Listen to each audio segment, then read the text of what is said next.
किया था डिस्कस। आज हम लोग इनफैक्ट कोलिजन डिस्कस करना, इम्पल्स हमने कर लिया था, राइट? ठीक है, तो आज हम लोग कोलिजन डिस्कस करेंगे, राइट? Yes sir. ठीक है, कोलिजन के बारे में एक इम्पोर्टेंट पॉइंट ये है कि so let us discuss collision here. ठीक है, कोलिजन के बारे में एक इम्पोर्टेंट पॉइंट ये है कि जैसे कोई भी कोलिजन करते हैं तो उसमें क्या होता है फंडामेंटली, अगर मतलब फिजिक्स पॉइंट ऑफ व्यू से देखूं तो क्या होगा। अगर हम लोग रिजिड बॉडी के केस में कोलिजन एक्चुअली डिस्कस करने जा रहे हैं, रिजिड बॉडी के केस का मतलब ये होता है कि जैसे दो बॉडी टकराते हैं तो टकराने में दोनों में प्रेशर लगता है, दोनों एक दूसरे पे फोर्स लगाते हैं तो प्रेशर लगता है, तो क्या शेप रिफॉर्म होता है? Yes sir. हाँ, उसके बाद क्या होता है, जब वो कॉन्टेक्ट छोड़ देते हैं तो वापस अपने शेप में आ जाते हैं। मैं ये मान के चल रहा हूँ कि bodies are perfectly elastic, right? Yes यानी इंटरमीडिएट में जो डिफॉर्मेशन हुआ था उसके बाद वो अपने शेप और साइड में वापस आ गए। ठीक है भाई, ओके? तो यानी एक बिल्कुल क्लियर कट फिनोमेना है कि किसी भी कोलिजन में एक बात बिल्कुल क्लियर है कि जो भी फोर्स लगा है वो इंपल्सिव नेचर का लगा है, म्यूचुअल लगा है। ठीक है, नहीं? ठीक है, कुछ ऐसे स्पेशल केसेस होते हैं जब बाहर से फोर्स लगता है, जैसे कुछ केसेस ऐसे आ सकते हैं जिसमें बाहर से भी फोर्स लग सकता है। ठीक है, जैसे मान लो एक एग्जांपल लेते हैं, जैसे एक वेज रखा हुआ है फ्लोर पे और ऊपर से कोई बॉल गिरता है, तो जब वो वेज से टकराता है तो ग्राउंड भी एक नॉर्मल रिएक्शन लगाती है। तो अगर मैं बॉल और वेज को सिस्टम मान लूं तो वहां बाहर से इंपल्स लगता है, तो वो एक स्पेशल केस होता है एक्सटर्नल इंपल्स वाले। अगर हमारे पास कोलिजन में खाली इंटरनल इंपल्स लग रहे हैं तो मोमेंटम कंजर्वेशन करा सकते हैं। ठीक है, तो कोई भी केस हो कोलिजन का, अगर खाली इंटरनल इंपल्स है तो मोमेंटम कंजर्वेशन करा सकते हैं। अब दूसरी एक बात ये आती है, क्या एनर्जी लॉस हुआ? जैसे मैंने कहा कि दो बॉडी आए, टकराए और अपना उन्होंने शेप डिफॉर्म कर लिया। जब शेप डिफॉर्म कर लिया तो कुछ काइनेटिक एनर्जी पोटेंशियल में कन्वर्ट हो गई, तो क्या वो पोटेंशियल एनर्जी वापस पूरी की पूरी आ गई? अगर वो पूरी की पूरी आ गई तो उस तरह के कोलिजन को हम लोग बोलेंगे इलास्टिक कोलिजन, और अगर वो पूरी की पूरी नहीं आई तो उस तरह के कोलिजन को क्या बोलेंगे?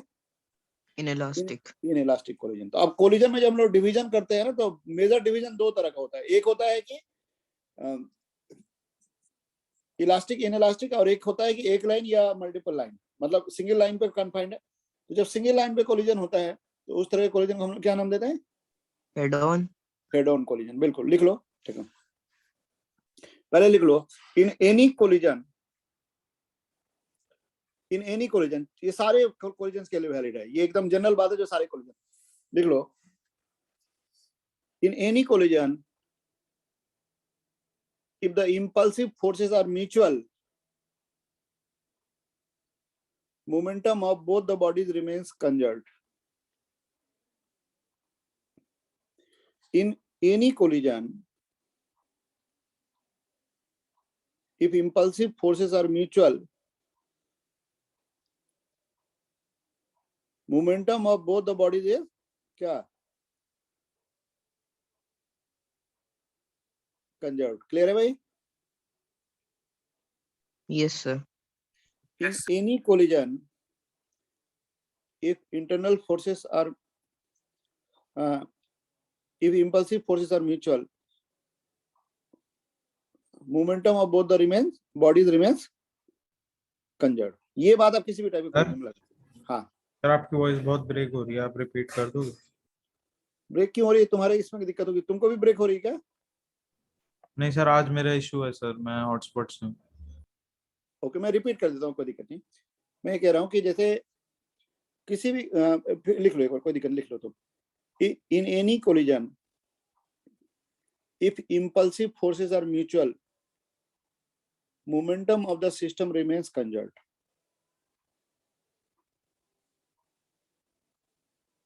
Is that clear? यानी इसको अगर मैं मैथमेटिकली लिखूं तो कैसे लिखूंगा? m2v2 मोमेंटम इज कंजर्व्ड है आखिर में। हाँ, momentum of the system is conserved, यानी m2v2 plus m1v1 is equal to m2u2 plus m1u1। ठीक है, ये किसी भी कोलिजन लेगा, चाहे हेड ऑन हो नहीं हो।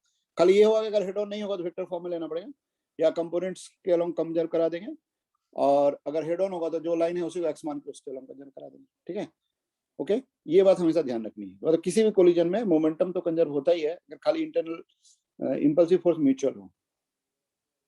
ठीक है, अब एक दूसरी बात आ जाती है। दूसरी बात क्या आ जाती है कि अगर काइनेटिक एनर्जी कंजर्व रहती है तो उसको हम लोग क्या बोलते हैं? इलास्टिक, अदरवाइज इलास्टिक या प्लास्टिक। हाँ नहीं, प्लास्टिक नहीं, इन इलास्टिक बोलना, प्लास्टिक मत बोलना, प्लास्टिक एक स्पेशल वर्ड है। ठीक है, हम लोग 3 वर्ड यूज करते हैं, इलास्टिक, इन इलास्टिक और परफेक्टली इनलास्टिक। अभी खाली 2 ही टर्म इंट्रोड्यूस करो, तीसरा टर्म मैं बाद में इंट्रोड्यूस करूंगा क्योंकि उसको मैथमेटिकली इंट्रोड्यूस करना पड़ेगा। ठीक है,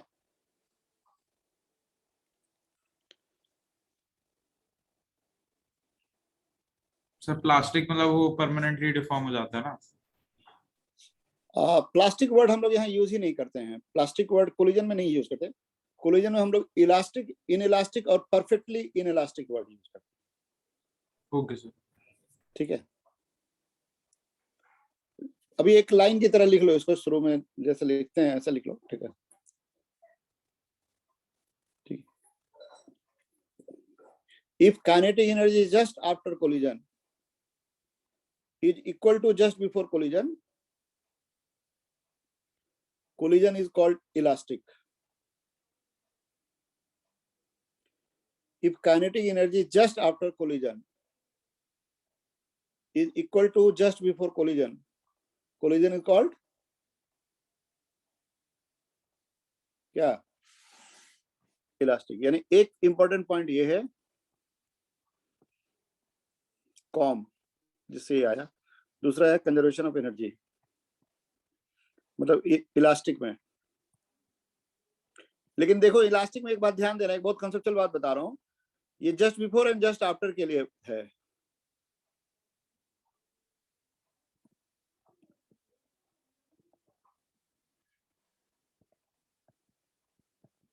ड्यूरिंग कोलिजन काइनेटिक एनर्जी का लॉस हो सकता है।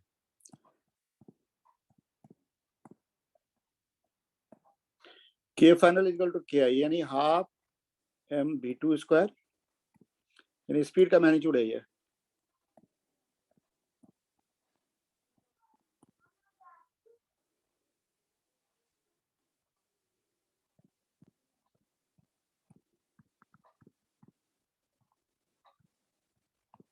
ठीक है, ओके। अब आते हैं हम लोग हेड ऑन कोलिजन पे। लिखो head on collision. If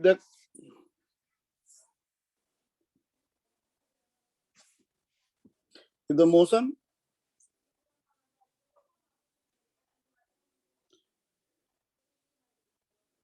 before and after collision is confined on a straight line, collision is called head on.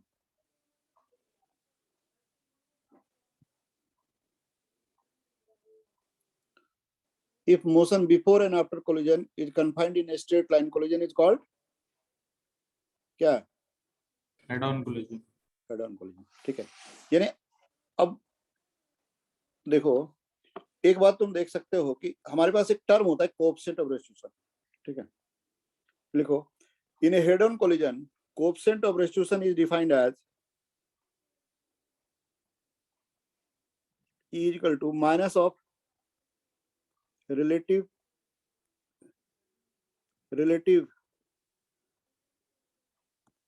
velocity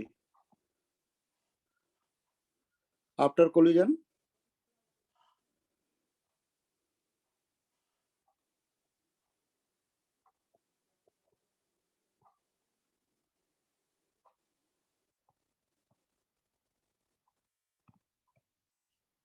upon relative velocity before collision. ये डिफिनेशन है भाई, बहुत टेक्निकल डिफिनेशन है ये। Collision का spelling क्या होता है? COLI होता है ना, एक ही एल होता है ना भाई। कोलिजन में एक ही एल होता है ना, कि 2 एल और 2 एस?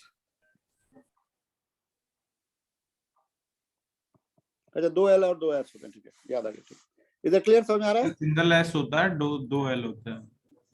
अच्छा एस एक ही है ना? हाँ सही लिख के दिया आपने। ठीक है चलो, ठीक है, ओके। मैं स्पेलिंग पे कई बार ध्यान देता हूँ तो आगे पीछे हो जाता है एक बार, ठीक, कोई दिक्कत नहीं। तो ये समझ में आ रहा है? सर ई क्या था, एक बार फिर से लिख दो क्या? लिखा हुआ है देखो, E equal to minus relative velocity after collision upon relative velocity before collision. नहीं सर, ई मतलब ई नोटेशन। E है coefficient of restitution. Coefficient of restitution. हाँ, coefficient of restitution is defined as this, ठीक है, coefficient of restitution एक बहुत important और बहुत ही यूजफुल टर्म है।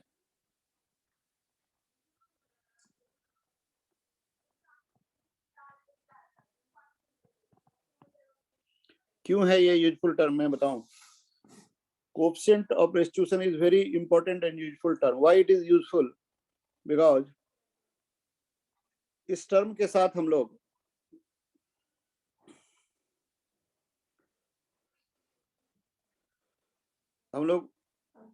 बहुत चीजों को बहुत इजीली डिफाइन कर सकते हैं और आराम से क्वेश्चन सॉल्व कर सकते हैं, ठीक है। अगर मैथमेटिकली देखें तो ये क्या बनता है, देखो यहाँ एक बात ध्यान देना है कि रिलेटिव वेलोसिटी हमेशा सेम बॉडी से ही देखना है। मान लो मैंने 1 को ऑब्जर्व बना दिया, 2 को ऑब्जर्वर बना दिया, तो रिलेटिव वेलोसिटी आफ्टर कोलिजन क्या कहलाएगा?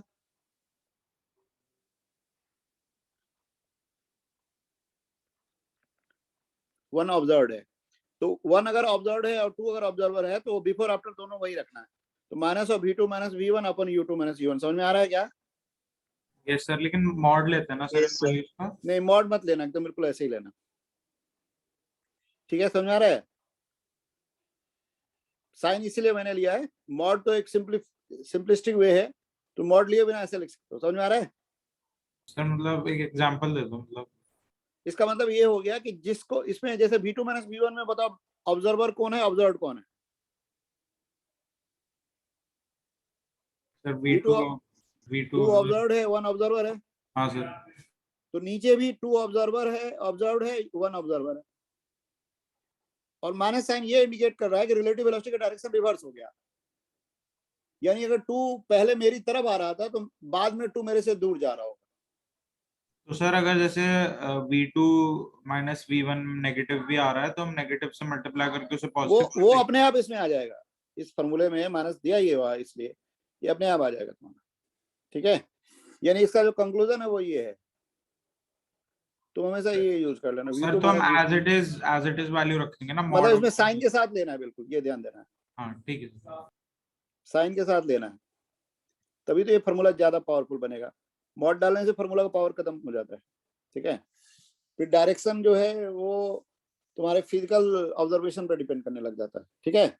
अभी मॉड एग्जैक्ट इंफॉर्मेशन के साथ ये v2 minus v1 equal to EU1 minus u2, ये मेरा की इंफॉर्मेशन समझ में आ रहा है? Yes sir. हाँ, और मोमेंटम कंजर्वेशन क्या कह रहा है, m2 v2 plus m1 v1। यानी अल्टीमेटली किसी भी हेड ऑन कोलिजन को तुमको सॉल्व करना है तो बिल्कुल नहीं घबराना, 2 ही इक्वेशन है मेरे पास सर फंडामेंटल। अगर 1 दे दिया तो इसका मतलब इलास्टिक हो गया। हाँ 1 और नहीं इलास्टिक प्लास्टिक में अभी नहीं आ रहे, अभी मैं आता हूँ अभी उसमें। हाँ बिल्कुल, E1 का मतलब elastic, E equal to 1 means what?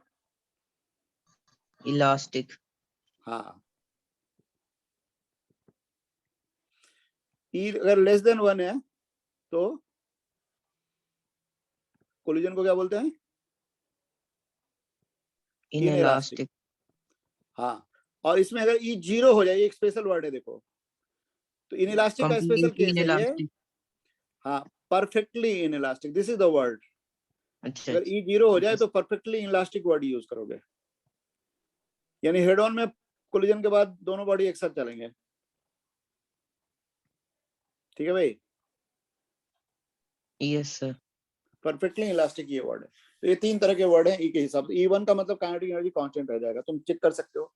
तुम अगर काइनेटिक एनर्जी कांस्टेंट कर दोगे तो E अपने आप 1 आ जाएगा, ठीक है भाई, ओके। Yes sir. तो अब हम किसी भी कोलिजन को सॉल्व करेंगे ना तो देखो मेरे पास 2 ही बेसिक इक्वेशन है, एक तो E वाला इक्वेशन है और मोमेंटम कंजर्वेशन का इक्वेशन है, यानी यही इक्वेशन है मेरे पास।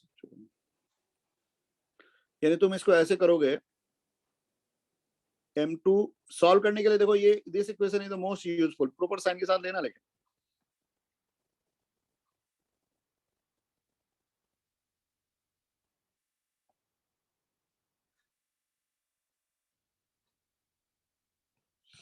ये कंजर्वेशन मोमेंटम से आ गया, ठीक है भाई। 2 की सारी चीजें इधर, 1 की सारी चीजें, क्लियर है? m2v2 प्लस m1v1 को मैंने ऐसे लिख दिया, ठीक है? Okay sir. और दूसरा कौन? कोएफिशिएंट ऑफ रेस्ट्रिक्शन का।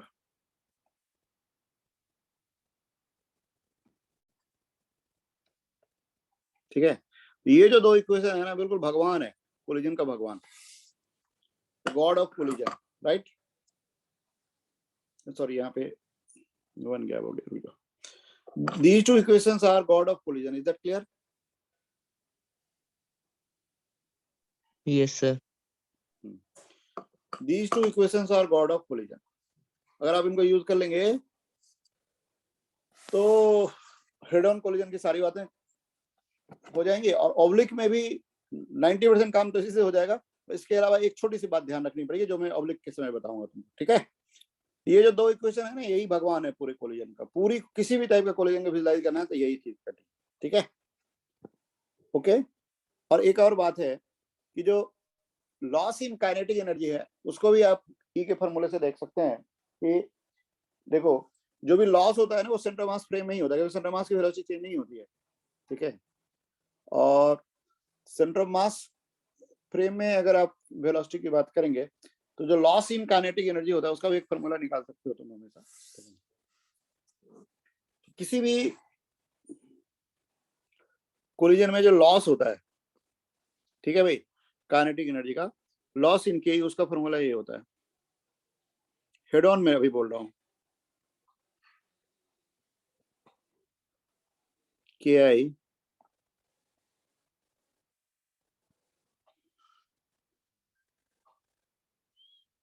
नहीं, ये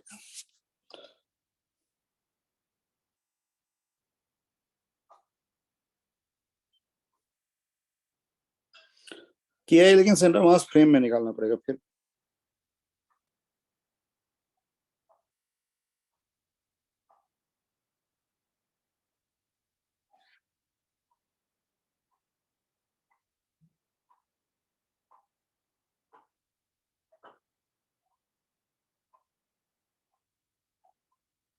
मैं ऐसे लिख देता हूँ, रुक जाओ।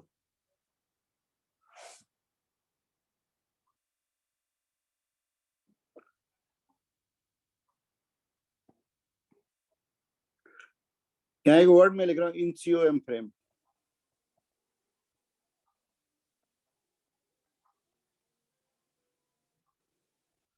इन COM frame into 1 minus e square, ये लॉस का फॉर्मूला है। यानी के आई आपको COM फ्रेम में निकालना पड़ेगा। किसमें? किसी भी कोलिजन में जो लॉस होता है काइनेटिक एनर्जी का, वो होता है K I in COM frame under bracket 1 minus e square, ठीक है भाई? Okay sir. हाँ, तो सेंट्रल मास फ्रेम में जो मैक्सिमम लॉस कब होगा भाई?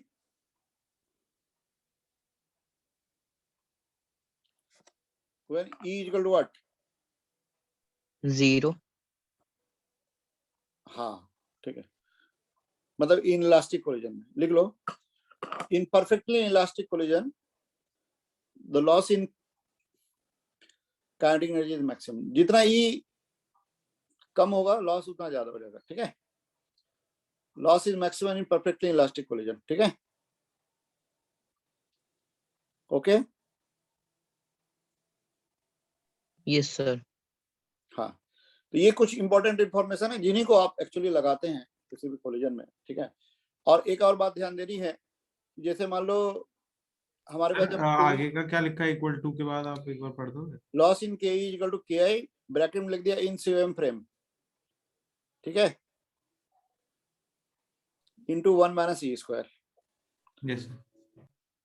मतलब kinetic energy in COM frame जो भी आया उसको 1 माइनस ई स्क्वायर से मल्टीप्लाई कर दिया, ठीक है? ओके, मैं इसको एक एग्जांपल के थ्रू अभी तुरंत दिखा देता हूँ तुमको। देखो,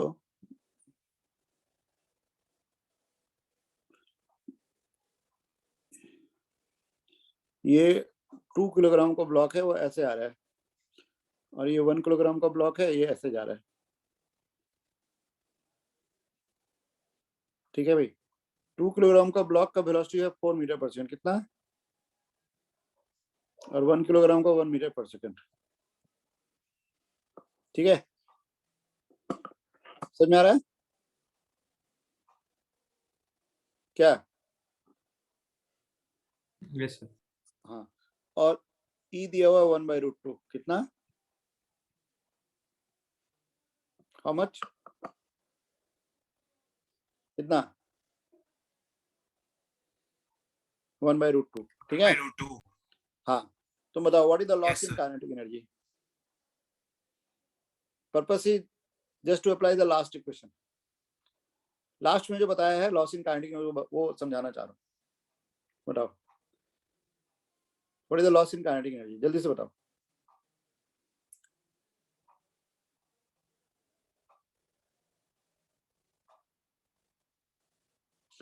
इस टर्म को समझ लो जरा, kinetic energy centre mass frame का मतलब क्या होगा। मतलब पहले मैं सेंटर मास के फ्रेम की वेलोसिटी निकालूंगा, सेंटर मास की वेलोसिटी निकालूंगा, और फिर उस फ्रेम में जाके इनकी वेलोसिटी निकाल के काइनेटिक एनर्जी निकालूंगा, और फिर उस फॉर्मूले को लगा दूंगा। यहां बताओ मुझे सेंटर मास की वेलोसिटी कितनी आ रही है? 4 मीटर्स पर सेकंड भी तो। अरे यार, सेंटर मास की वेलोसिटी 4 कहां से आ जाएगी? सेंटर मास की वेलोसिटी का फॉर्मूला होता है m1v1 + m2v2 / m1 + m2। कितना है? 2 × 4 + 1 × 1 यानी 9/3, 3 मीटर पर सेकंड आ गया। वीसी कितना आया? समझ में आ रहा है? यस क्लियर है सबको?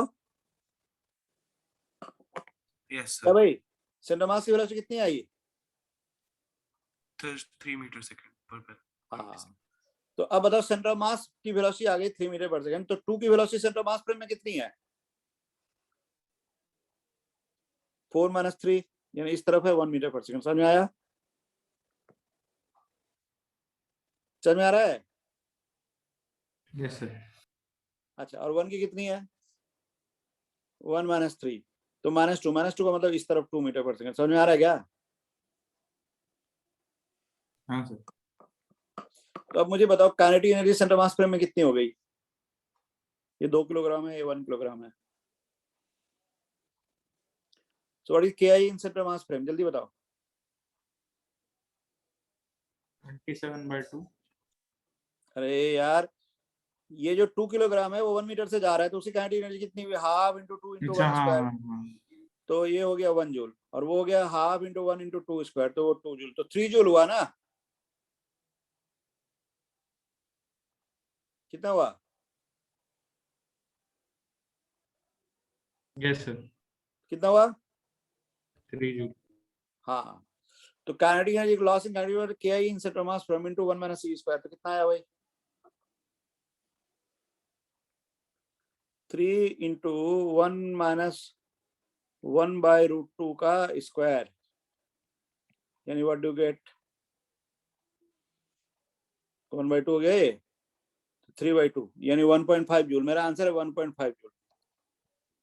ठीक है भाई, कितना आंसर है? 1.5 जूल। क्लियर है सबको?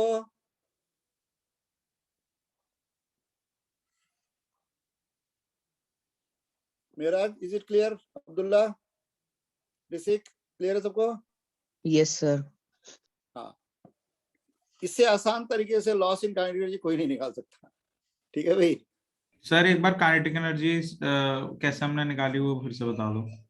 पहले हमने सेंटर मास की वेलोसिटी निकाली, वो आ गई 3 मीटर पर सेकंड। ये क्लियर है क्या? हाँ सर। अब सेंटर मास अगर 3 मीटर पर सेकंड से जा रहा है और ये 4 मीटर पर सेकंड जा रहा है, तो सेंटर मास से देखेंगे तो 2 की वेलोसिटी क्या होगी? अरे कोई चीज 4 मीटर पर सेकंड से जा रहा है, तुम सर खुद तो 1 3 metre per second right hand direction में हुई। हाँ, उसी तरह से 1 की क्या आएगी? सर पीछे के डायरेक्शन में 2 मीटर पर सेकंड। तो काइनेटिक एनर्जी KI का मतलब क्या हुआ? काइनेटिक जो system in centre mass frame. तो बताओ 2 किलोग्राम का कितना आएगा? ½ × 2 × 1 2 स्क्वायर, आएगा। यही आएगा ना? 2 आएगा। 2 आएगा। और 1 किलोग्राम में क्या आएगा?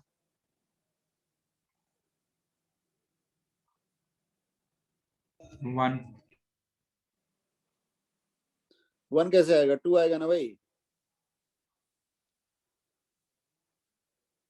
अरे हाफ इंटू 1 इंटू 2 स्क्वायर करोगे ना, सेंटर मास फ्रेम है अच्छा तो सी हाँ वेलोसिटी, हाँ हाँ ठीक है सर, ठीक है। ठीक है ना। तो मैं 2 सर जूल लेफ्ट ये आ वाले की गया, 1 निकाल रहा जूल ये था। आ गया, तो 3 जूल हो गया। Loss in kinetic energy formula क्या है, K in centre mass frame under bracket 1 minus c square, लगा दिया मैंने। ई जानबूझ के 1/√2 दिया था, ठीक है ना।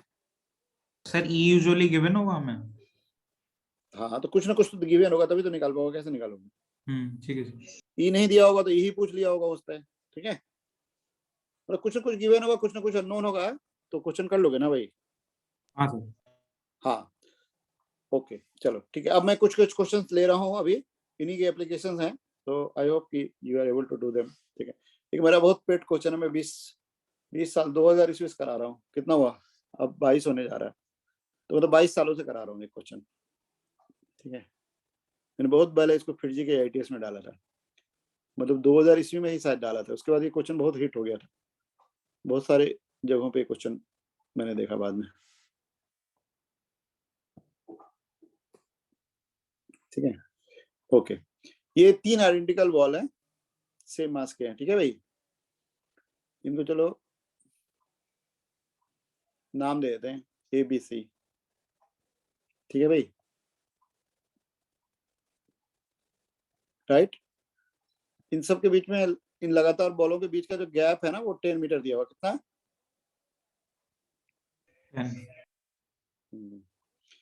और कोएफिशिएंट ऑफ रेस्ट्रिक्शन दिया हुआ है, A और B का जो कोलिजन है ना, उसका कोएफिशिएंट ऑफ रेस्ट्रिक्शन है 0.5, यानी ये इनइलास्टिक कोलिजन है। और जो B और C का कोलिजन है वो 1 है, यानी ये कैसा कोलिजन है।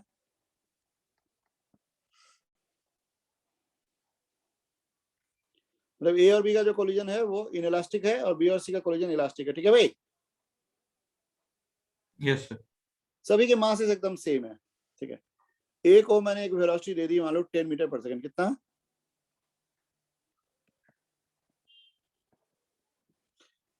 I am given the velocity of 10 metre per second to A, ठीक है। A को 10 मीटर पर सेकंड की वेलोसिटी दे दी, ठीक है भाई। Yes sir. ठीक है, तो A जाएगा B से टकराएगा, नहीं है ना भाई।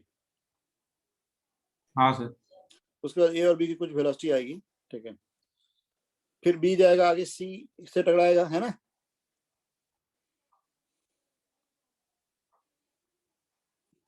ठीक है। अच्छा एक चीज मैं तुम्हें बताना, एक बहुत इंपॉर्टेंट बात है कि जब भी इलास्टिक कोलिजन सेम मास के बीच में होता है तो वेलोसिटी क्या हो जाती है, इंटरचेंज हो जाती है, लिख लो।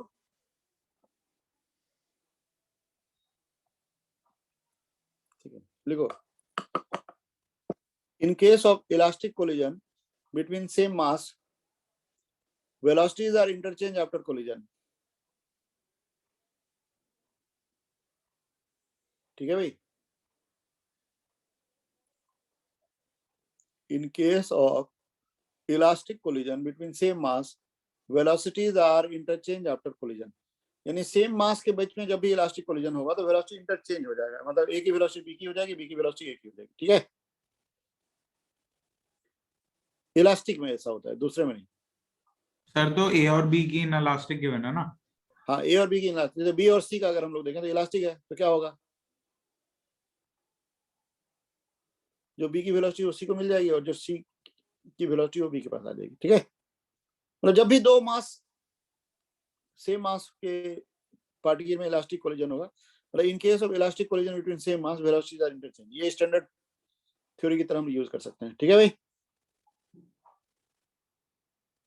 Yes sir. हाँ क्वेश्चन मेरा ये है, क्वेश्चन को ध्यान से लिखना, लिख लो। What is the time gap of consecutive collision between ball A and B, ठीक है। What is the time gap of consecutive collision between ball A and B, क्या मतलब हुआ इसका।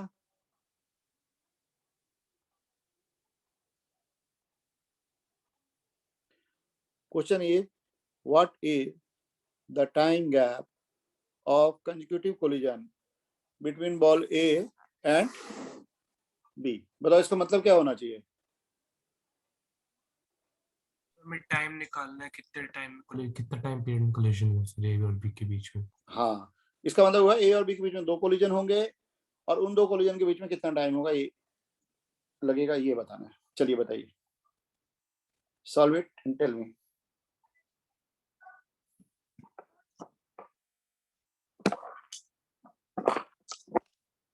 ठीक है, so the question is what is the time gap of consecutive collision between ball A and B?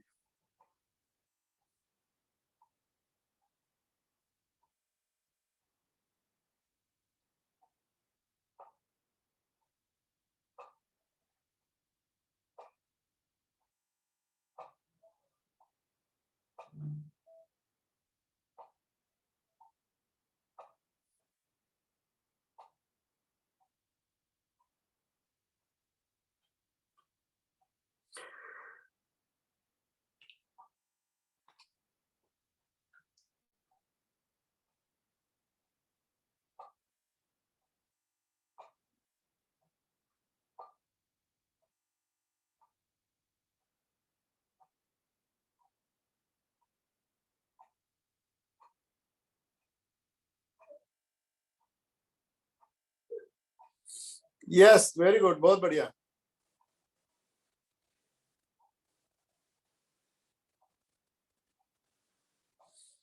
मेरा बिल्कुल सही है, बहुत बढ़िया।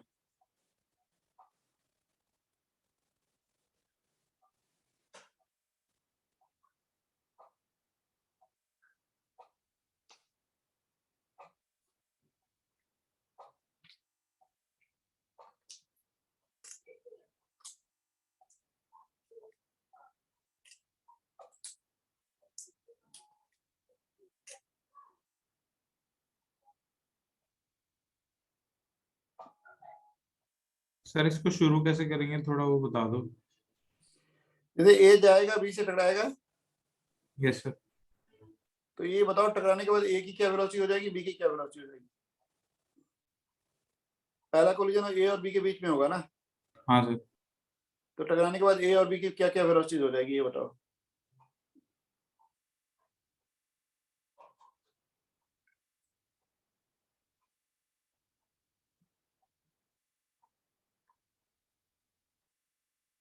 फिर इससे उसी इक्वेशन से करेंगे। हाँ बिल्कुल, अभी 2 इक्वेशन बताया था ना, मैंने कहा था ये 2 इक्वेशन गॉड हैं। हाँ सर, एक कंजर्वेशन ऑफ मोमेंटम और एक वो। हाँ तो लगाइए, फटाफट लगाइए ना, इन्हीं को तो लगाना है तुमको। हाँ हाँ यस सर।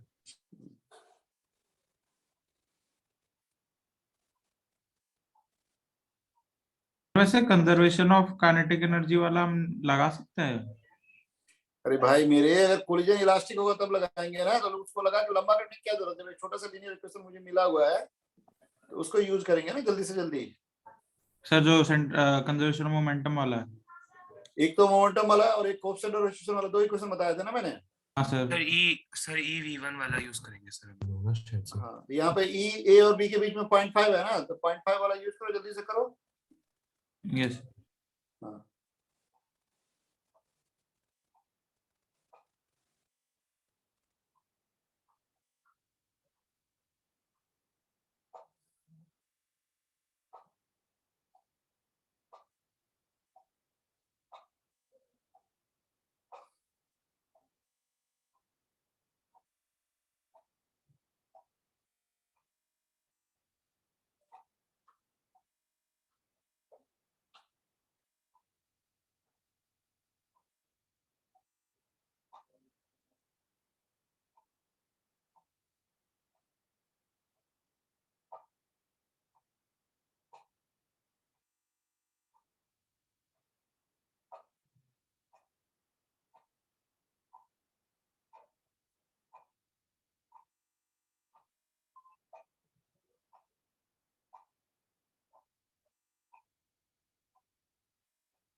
देखो फॉर्मूला क्या था भाई,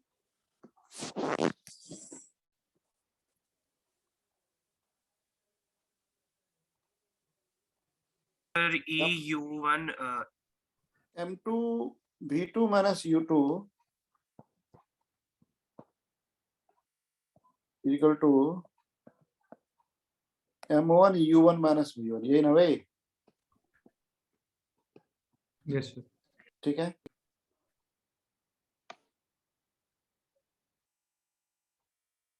ठीक है। तो इसमें मान लो ए को हमने फर्स्ट बॉडी और बी को सेकंड बॉडी मान लिया, तो मैं लिखूंगा M V2 तो नहीं पता है, U2 तो पता है ना 0 है भाई, यस सर। और ये भी M U1 minus V1, U1 तो पता है 10 है और V1 नहीं पता। ठीक है, एक क्वेश्चन ये बन गया, MM कर दिया कैंसिल। ठीक है, समझ में आ रहा है? Yes sir. दूसरा है कोएफिशिएंट ऑफ रेसिप्रोकेशन, जो कहता है V2 minus V1 equal to E into U1 minus U2, ये था ना, याद है? हाँ सर। तो V2 नहीं पता है, V1 भी नहीं पता है, E यानी हाफ, U1 10, U2 0, है ना? कोई दिक्कत नहीं। तो इससे V2 कितना आ गया, V2 minus V1 equal to 5 आ गया, 5। Yes sir. तो यहाँ 5 आ गया और वहां क्या आ गया, V2 plus V1 equal to 10, यही आया ना? Yes sir. तो सॉल्व करो, V2 प्लस V1 10 है, V2 माइनस V1 5 है, ऐड कर देते हैं तो V1 कैंसिल, तो V2 आ गया 7.5 और V1 आ गया 2.5। क्लियर है क्या? Yes sir. मतलब अब क्या होगा भाई, इसका मतलब इस पॉइंट के बाद B जो है किस वेलोसिटी से आगे जाएगा, 7.5, और A? 2.5। तो बताओ B क्या करेगा आगे जाके, सी में हिट करेगा, फिर क्या करेगा, फिर रुक जाएगा। कौन रुक जाएगा? बी। बिल्कुल, यानी अब B यहाँ आके रुक जाएगा, राइट? और C Yes, sir. उसी वेलोसिटी से यानी 7.5 से आगे जाता जाएगा, क्या? Yes sir. और A जो यहाँ के बाद A की वेलोसिटी क्या थी,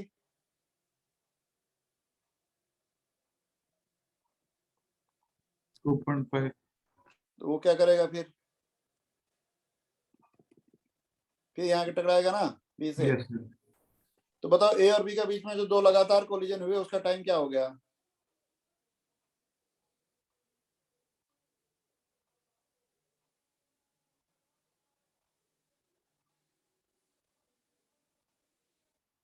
कितना हो गया?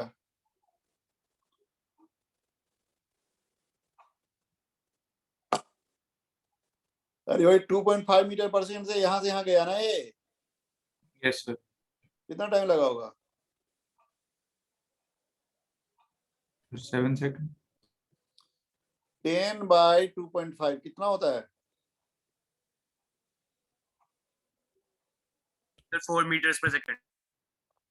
अरे 4 मीटर पर सेकंड को टाइम है तो सेकंड ही होगा ना Sir, यार। second, sir, second, sir, second. हाँ 4 सेकंड, तुमने आंसर तो सही दे ही रखा है। ठीक है, क्या ऋषिक Yes, क्लियर sir. है? हाँ सर क्लियर है।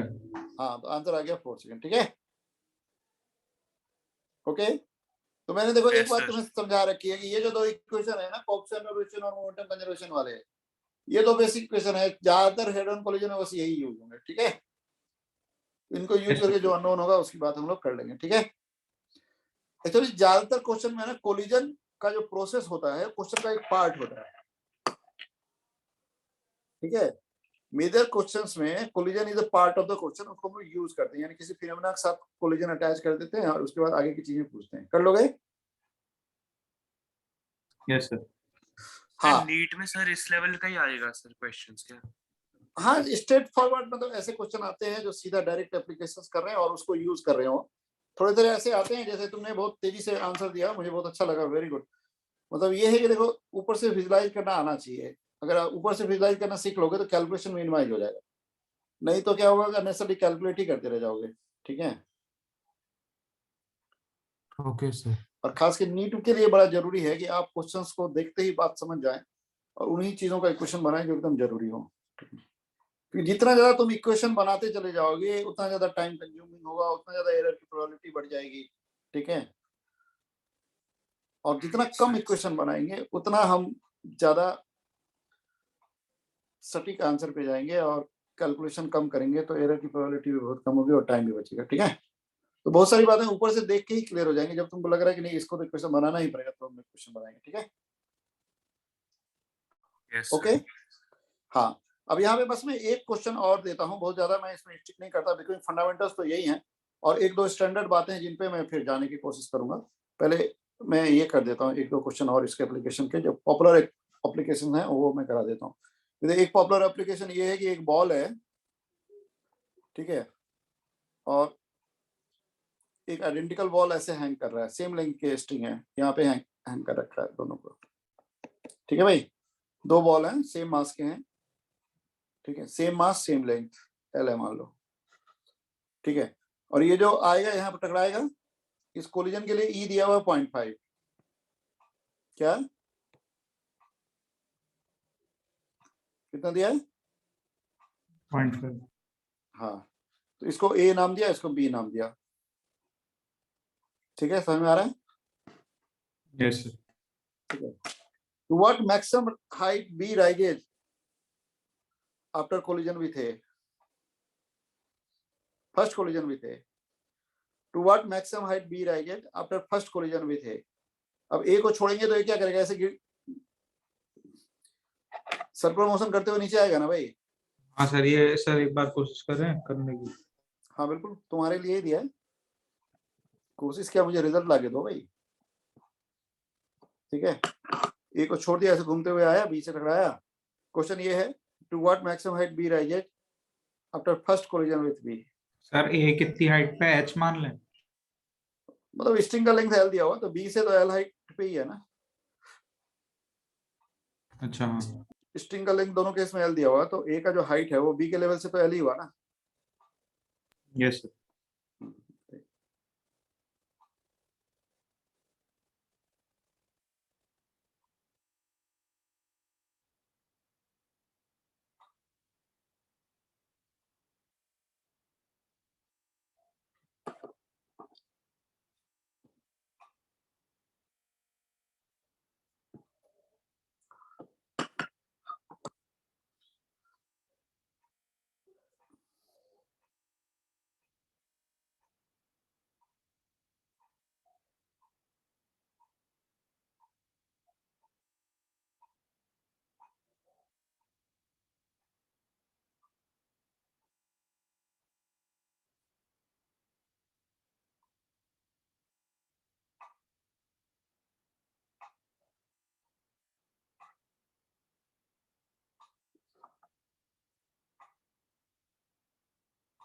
सर दोनों का मास एम।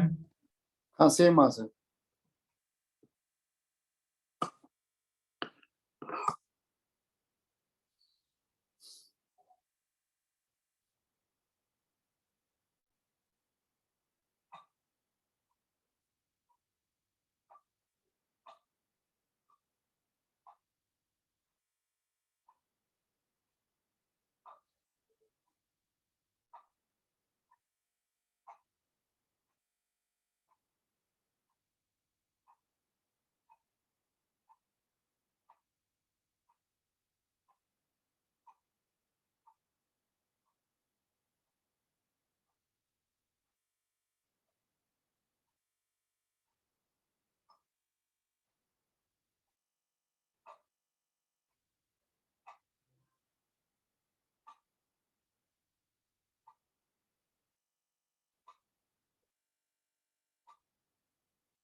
आ गया मेरा? एक सर मेरा आने वाला है, 1 मिनट।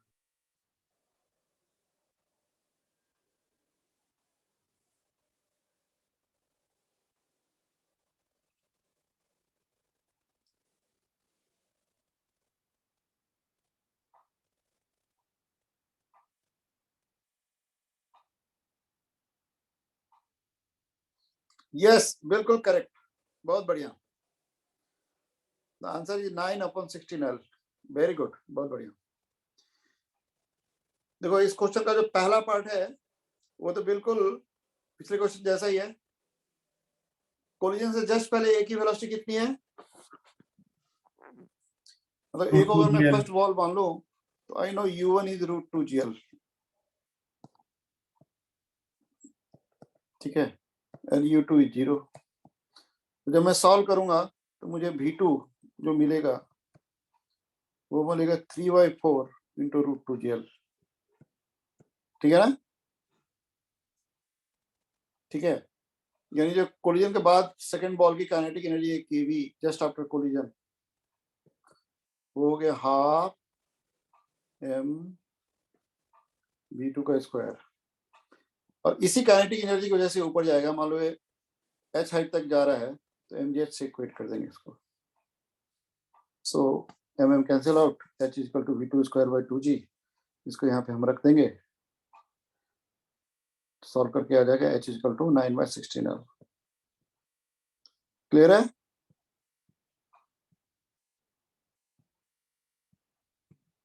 ठीक है भाई, तो the answer comes out to be 9/16L। आ गया मेरा, समझ में आ रहा है?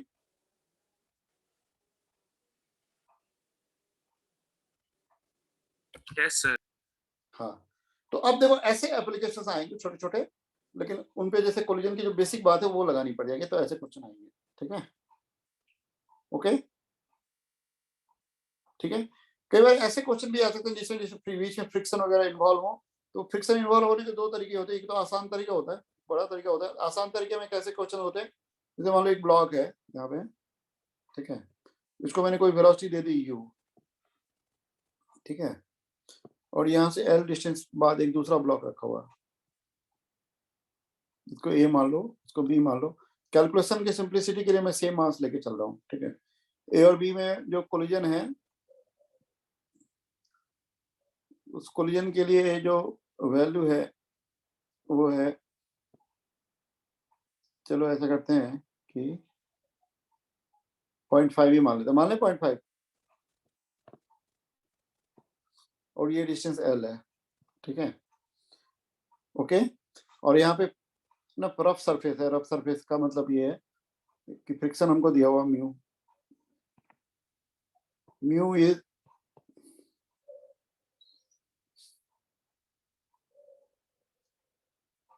म्यू की वैल्यू हमें दी गई है 0.1। कितनी समझ में आ रहा है भाई?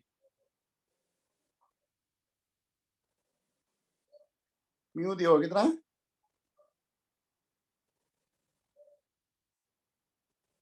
0.1। क्वेश्चन में पूछा जा रहा है what is the velocity of block B just after collision.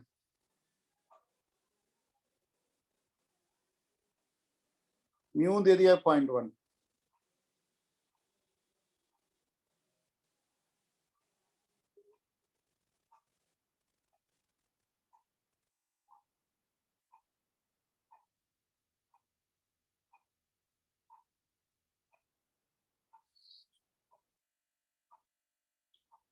You चलो मैंने दे दिया √gl, u I have given √gl। अब बताइए,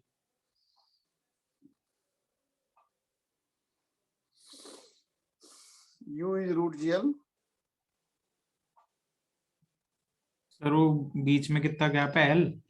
l, हाँ, बीच का गैप l है।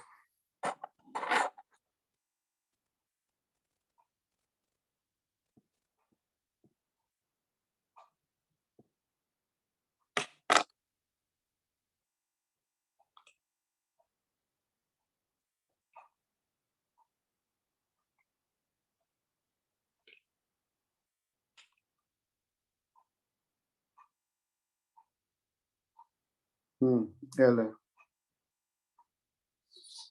या इसमें बता सकते हो what is the distance travel by B after collision. Mu सब जगह सेम है। Point 1, what is the distance traveled by b after collision? So these are some popular questions that are based on the simple phenomena, ठीक है, लेकिन इस type के question आते हैं।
आ रहा है?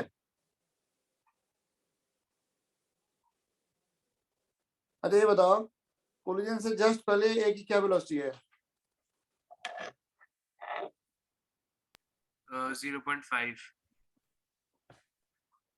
नहीं, ऐसा करो, जी और एल के टर्म में आंसर दो ना। कोलिजन से जस्ट पहले जो ए की वेलोसिटी, अगर मैं उसको यू कहूं तो u A square equal to u square minus retardation mu g हो जाएगा ना भाई, तो -2 म्यू जी एल, है ना?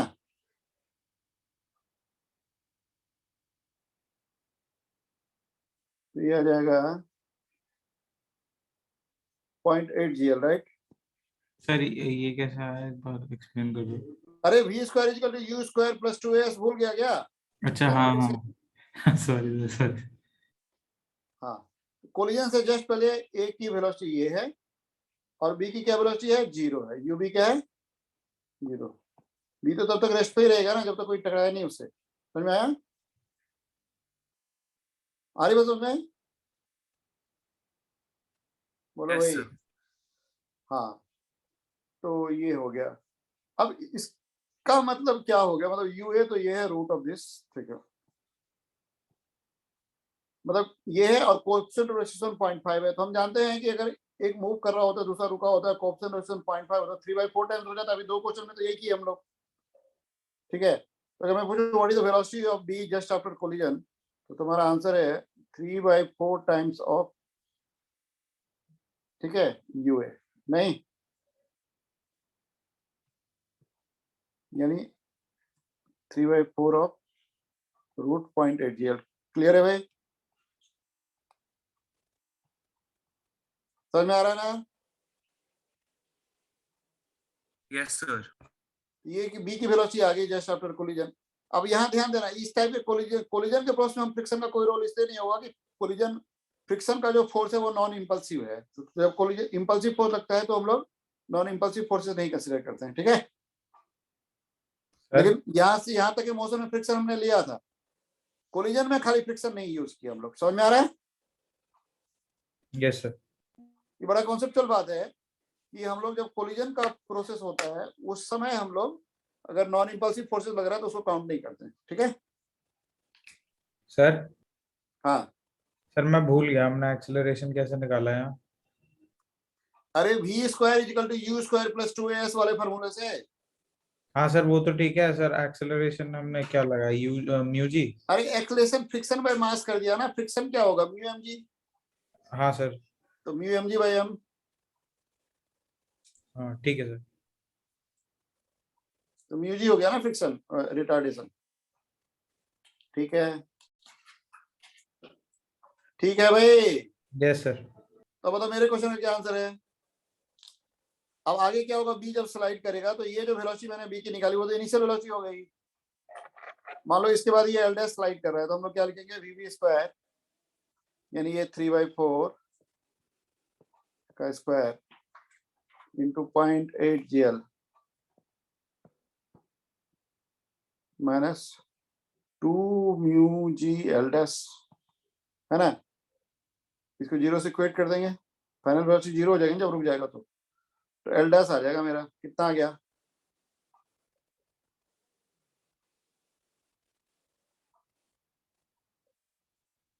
9/16 इंटू 0.4, ये आ गया।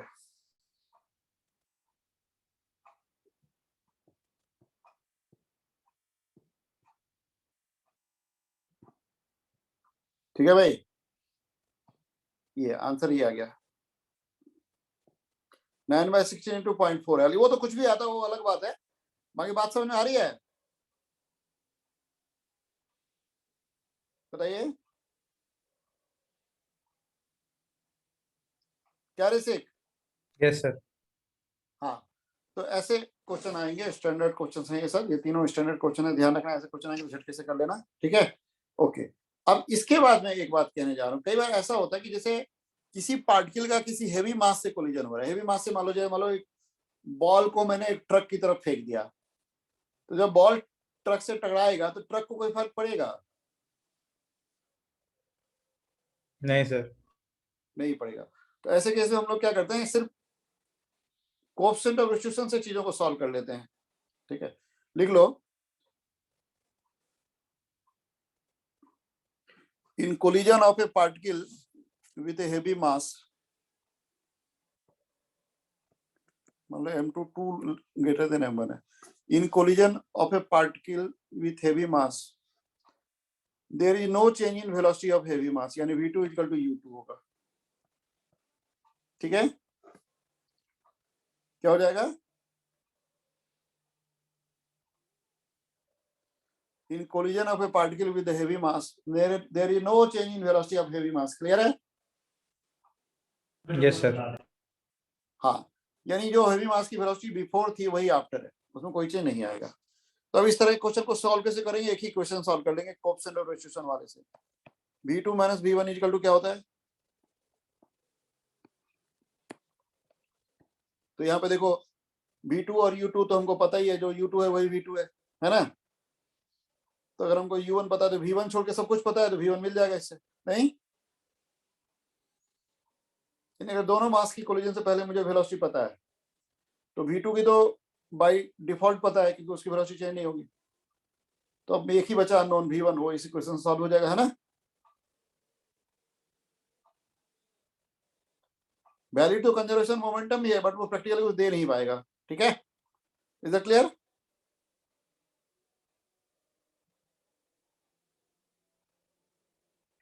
आ रही है बात समझ में?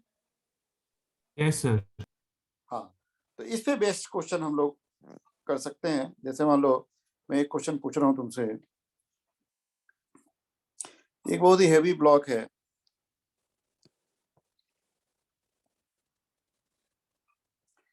a ball is given velocity of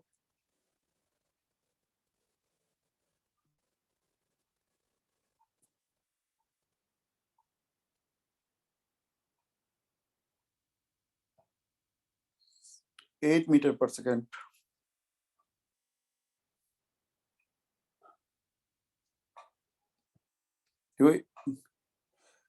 Towards a heavy block sliding with a velocity of 2 meter per second from a distance of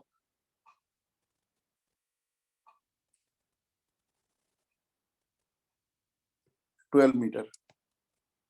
समझ में आ रहा है? ये बॉल और ब्लॉक के बीच का डिस्टेंस कितना दिया है? 12 मीटर। 12 meter. बॉल को मैंने क्या वेलोसिटी दे दी, 8 मीटर पर सेकंड। और ब्लॉक किस वेलोसिटी से स्लाइड कर रहा है?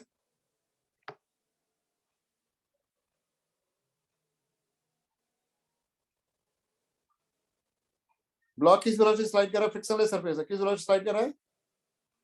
2 meters. 2 मीटर पर सेकेंड, ठीक है। Mass of block capital M है मान लो, बॉल का मास स्मॉल एम है, यानी capital M is too large than small M, ये दिया हुआ है, ठीक है।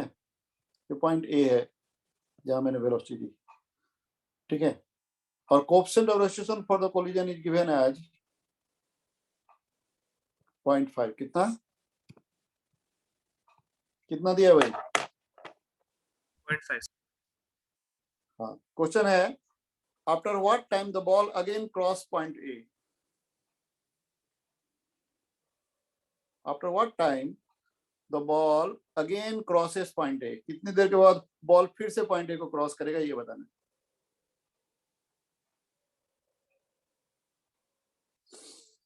After what time the ball again crosses point A, कितनी देर के बाद बॉल फिर से पॉइंट ए को क्रॉस करेगा, ये बताना है। After what time the ball again crosses point ए।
बताइए कितनी देर के बाद बॉल फिर से पॉइंट ए को क्रॉस करेगा, ये बताना है। सर मेरा अजीब सा आंसर आ रहा है।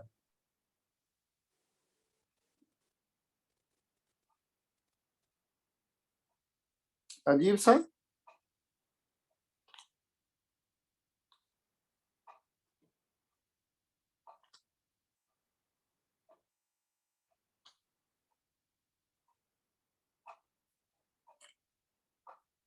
अच्छा नहीं सर, मेरा गलत है सर, मैंने एक चीज अकाउंट में ले ली।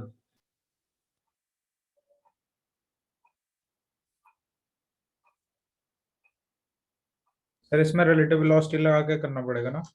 हाँ बिल्कुल।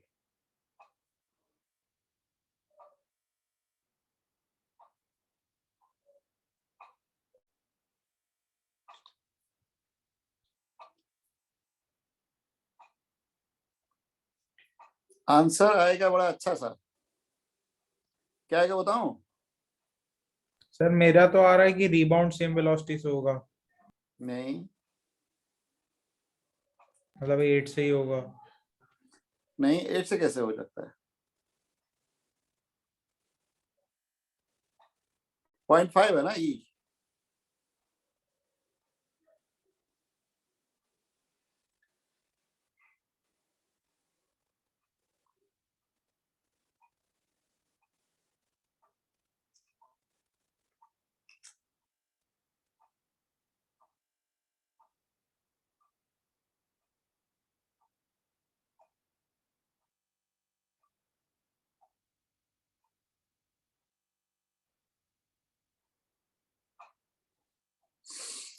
अच्छा ये बताओ पहले टकराएंगे कितनी देर बाद?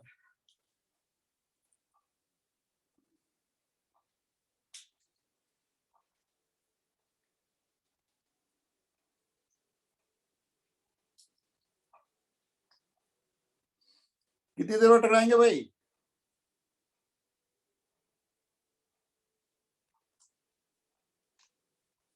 ये तो काइनेमेटिक्स का प्रॉब्लम है, ये तो बताओ। सर 2 सेकंड नहीं। हाँ बिल्कुल, initial separation upon relative velocity. Yes sir. तो टकराएंगे, टकराने का टाइम अगर t1 मान लें तो T1 will be 2 seconds. 12 by 8 minus 2 यानी 2 सेकंड। ठीक है, क्या मेरा क्लियर है?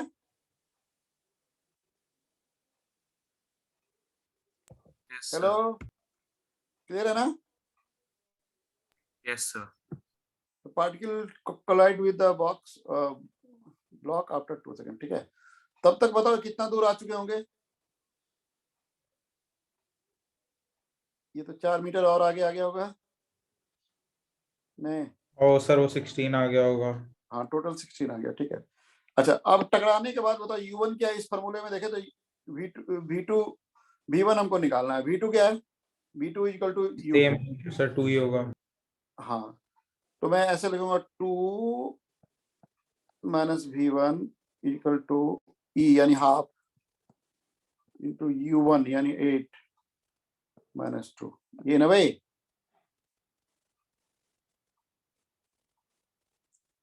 क्या? Yes sir. तो इसको सॉल्व कौन करेगा? तो solving it what do I get? V1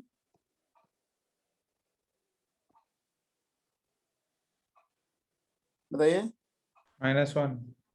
हाँ, इसका मतलब ये हो गया कि 1 ने अपनी वेलोसिटी रिवर्स कर ली यहाँ से और पीछे की तरफ आ गया 1 मीटर पर सेकंड। ठीक है, समझ में आ रहा है? Yes sir. तो अब कितना दूर आना है उसी पॉइंट को क्रॉस करने के लिए? सर तो 16 सेकंड आएगा।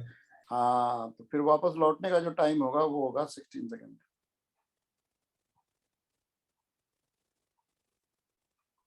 ठीक है, क्या मतलब मेरा आंसर क्या होगा भाई टोटल?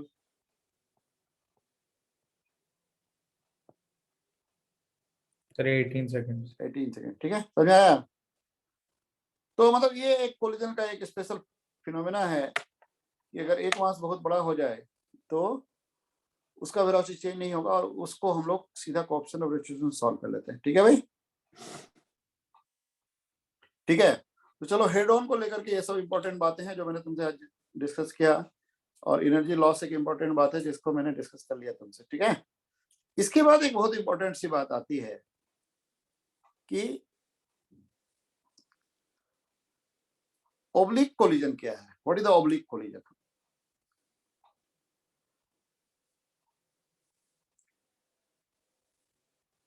मतलब जो हेड ऑन नहीं है वो ऑब्लिक है, यानी अगर किसी कोलिजन के बाद अगर मोशन 2D है तो ओब्लिक है। ठीक है भाई, बिफोर हो भी सकता है, नहीं भी हो सकता, लेकिन आफ्टर कोलिजन 2D होगा तो ओब्लिक है। ठीक है, ओके यस सर। ओके, ठीक है भाई, लिख लीजिए oblique collision.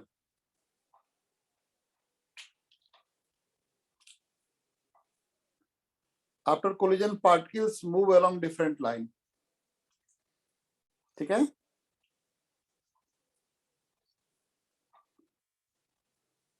After collision particles move along क्या? Different line. तो इस तरह कोलिजन को क्या बोलते हैं?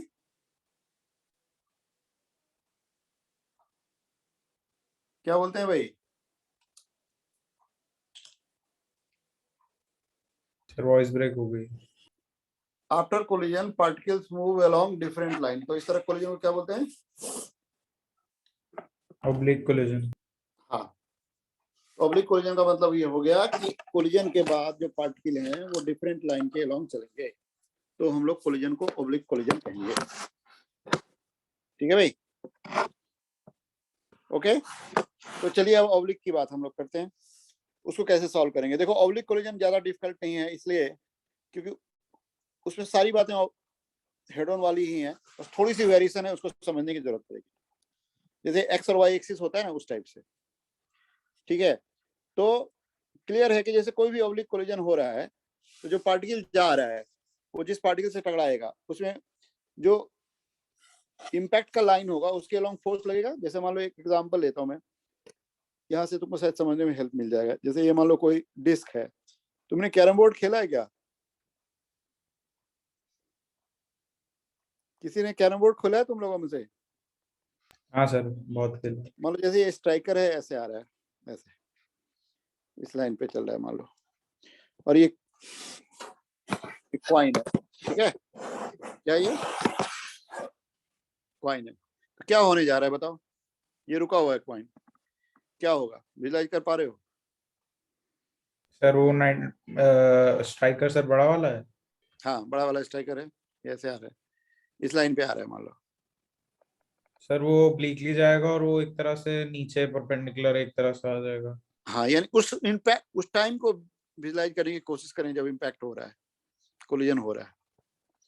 मान लो ये डायग्राम बन गया हमारा इसका स्ट्राइकर का, तो अभी कोलिजन से जस्ट पहले जो हमारे स्ट्राइकर की वेलोसिटी थी वो ऐसी थी कुछ, ठीक है ना भाई? तो लेकिन अब ये क्या करें, इसका सेंटर ये है C2 अभी at the time of collision, मान लो इसका सेंटर C2 है और इसका सेंटर C1 है, राइट? C1 C2 को ज्वाइन करने वाला लाइन है, तो इस लाइन के अलोंग ये इस पे इंपल्स लगाएगा, है ना, और ये ऐसे इस पे इंपल्स, एक्शन रिएक्शन पे इंटरनल इंपल्स है ना ये, क्या भाई? तो ये जो इंपल्स का लाइन है, इसको नॉर्मल का लाइन, इंपल्स का लाइन जो भी बोलो, इसको मैंने एक्स एक्सिस मान लिया। क्या मान लिया? क्या मान लिया? Sir exactly. और इसके परपेंडिकुलर जो लाइन है, ये वाला जो लाइन है, जो टेंजेंशियल लाइन है, इसको वाई एक्सिस मान लिया, ठीक है। और ये एंगल मान लो, ये जो वेलोसिटी का एंगल था इसके साथ, वो थीटा था, ठीक है। तो ये जो टेंजेंशियल लाइन है, इसके अलोंग कोई भी फोर्स लगा किसी बॉडी पे, जैसे मान लो इसको अगर मैं फर्स्ट बॉडी मान लूं, इसको सेकंड बॉडी मान लूं, तो जो भी लाइन ऑफ इंपल्स होगा ना, उसको लोकेट करेंगे, तो जो भी फोर्सेस लगेंगे उसी पे लगेंगे, ठीक है भाई। तो हम लोग सारे वेलोसिटी कंपोनेंट को ब्रेक कर लेंगे। इसको अगर मैं नॉर्मल लाइन कहूं, एक्स कहूं या नॉर्मल लाइन कहूं, और इसको टेंजेंशियल लाइन कहूं या वाई कहूं, ठीक है भाई, इज इट क्लियर? तो बताओ वाई के अलोंग कोई फोर्स लगा क्या इस कोलिजन में? बोलो ऋषिक, यस सर। लगा कि नहीं लगा? हाँ सर। वाई के along sir force, impulse force. हाँ, जो भी इंपल्स लगा किसके अलोंग लगा? एक्स के अलोंग ही लगा है ना। हाँ सर, एक्स के लॉन्ग ही लगेगा। तो वाई के अलोंग तो नहीं लगा, तो वाई के अलोंग कोई चेंज होगा वेलोसिटी में? नहीं सर। नहीं होगा। यानी ये लिख लो यहाँ पे, in an oblique collision there is no change in velocity component along tangent, ठीक है। In an oblique collision there is no change in velocity component along tangent, tangent के अलोंग कोई वेलोसिटी कंपोनेंट में कोई भी चेंज नहीं होगा, ठीक है भाई। There is no change in velocity component along tangent, is that clear?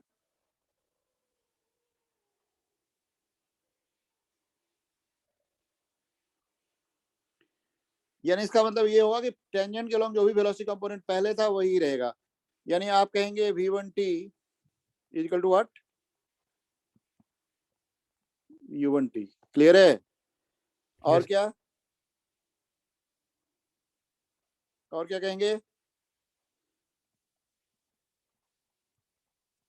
v2t is equal to, समझ में आ रहा है क्या? Yes sir. मतलब कोलिजन में कभी भी, ऑब्लिक कोलिजन में जो टेंजेंशियल लाइन होता है उसके अलोंग वेलोसिटी कंपोनेंट चेंज नहीं होता, ठीक है, ओके। Yes sir. हाँ, अब दूसरी बात क्या लिखनी है, देखो दूसरी बात बस इतनी लिखनी है, ठीक है।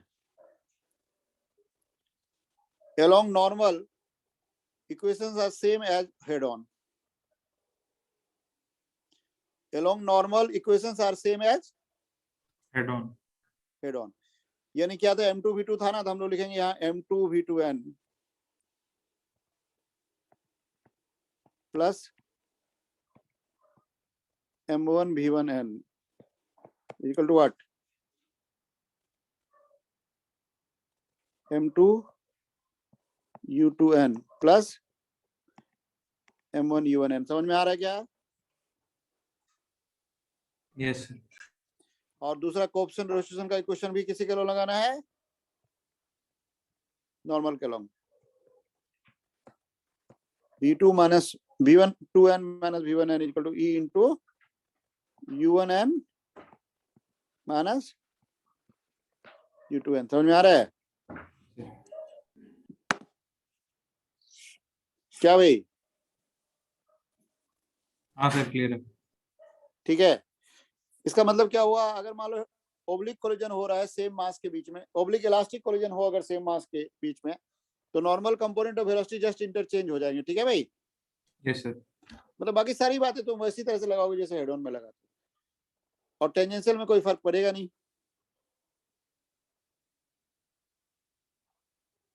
समझ आ रहा है? हाँ sir.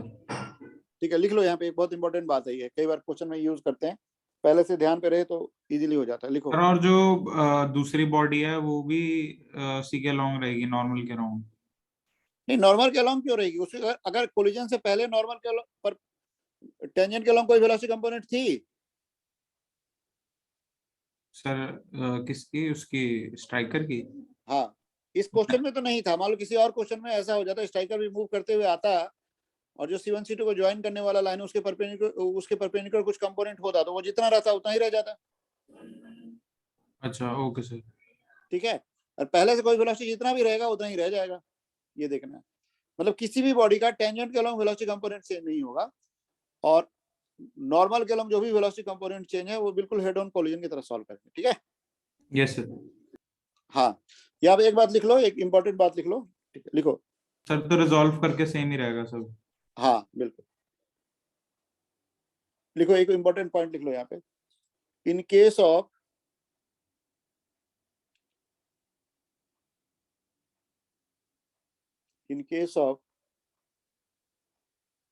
head-on oblique collision between same mass,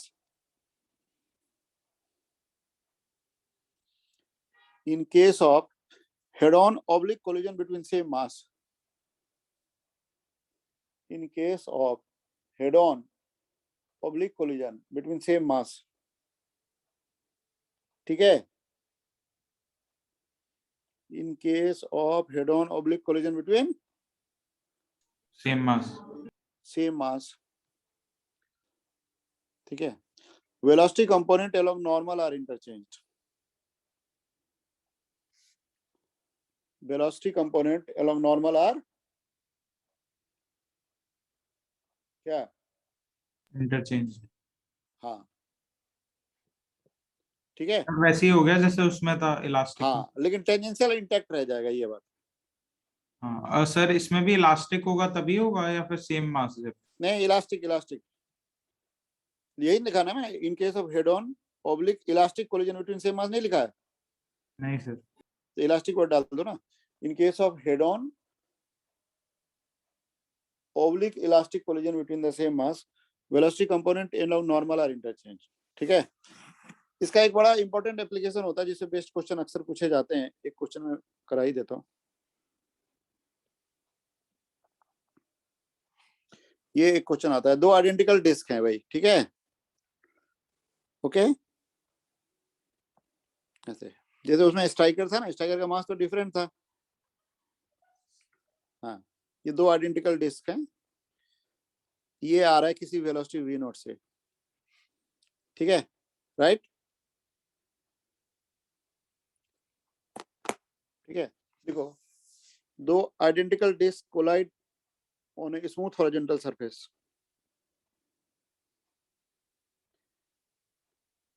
in which one of it is moving initially, ठीक है,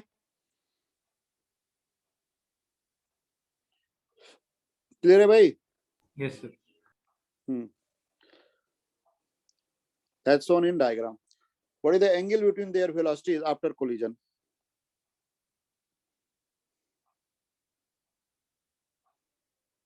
अभी जो बात बताई उसका डायरेक्ट एप्लीकेशन है। What is the angle between their velocities after collision? ये कभी इलास्टिक कोलिजन है, ये दिया हुआ है। सर सेम मास है? हाँ, सेम मास, आइडेंटिकल डिस्क हैं तो सेम मास ही होंगे ना भाई। एक मूव कर रहा है, एक रुका हुआ है, टकरा रहे हैं, ऑब्लिक कोलिजन है, फ्लोर पे स्मूथ सरफेस है, तो what is the angle between their velocities just after collision?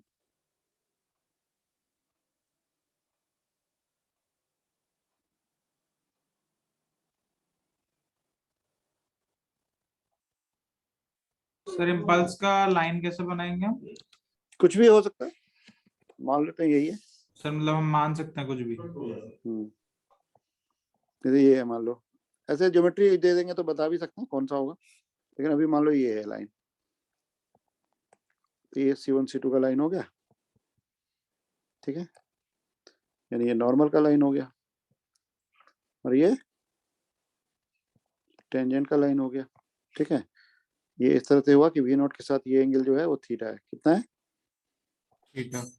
ठीक है। तो अगर मैं इसको फर्स्ट बॉडी मान लूं, इसको सेकंड बॉडी मान लूं, तो बताओ U1T क्या होगा? U1T हो जाएगा V0 sine theta. Yes sir, और उसका 0 हो जाएगा। एक मिनट, और U1N V0 cos थीटा।